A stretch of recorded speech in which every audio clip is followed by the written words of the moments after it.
and truly, were it not for this official propriety, I should long ago have sent in my resignation. I put on my old cloak and took my umbrella, as a light rain was falling. No one was to be seen on the streets, except some women who had flung their skirts over their heads. Here and there one saw a cabman or a shopman with his umbrella up.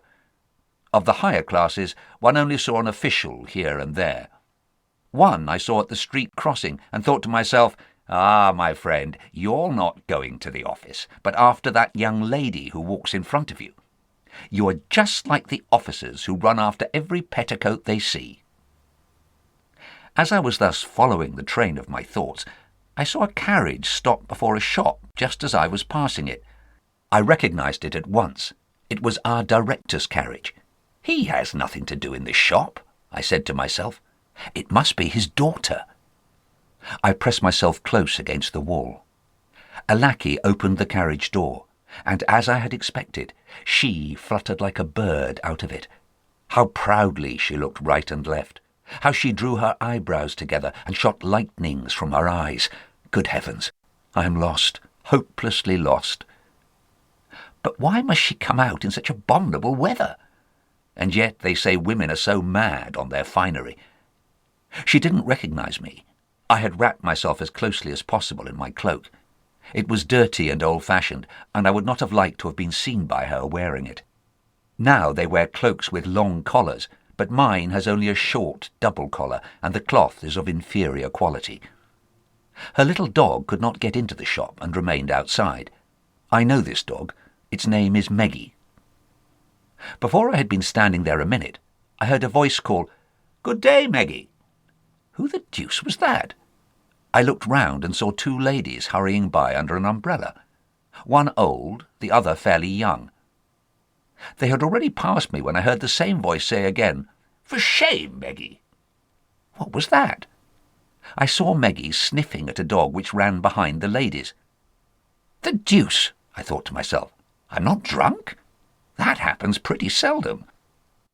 "No, Fidel, you are wrong," I heard Meggie say quite distinctly. I was very ill." What an extraordinary dog! I was, to tell the truth, quite amazed to hear it talk human language. But when I considered the matter well, I ceased to be astonished. In fact, such things have already happened in the world.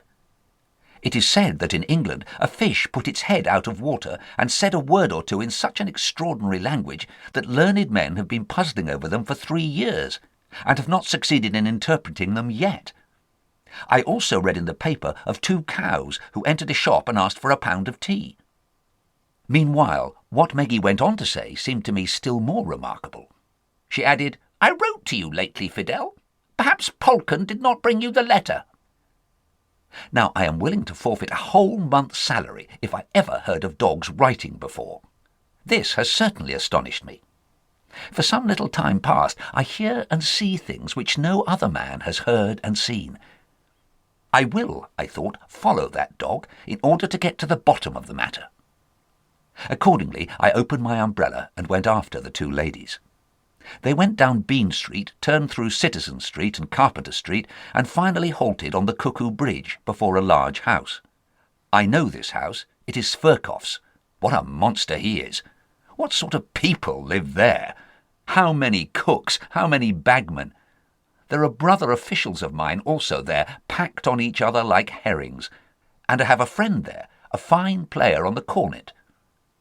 The ladies mounted to the 5th story.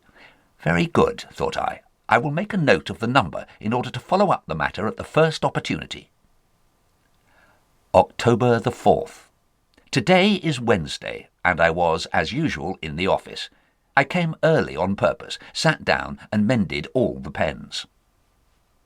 Our director must be a very clever man.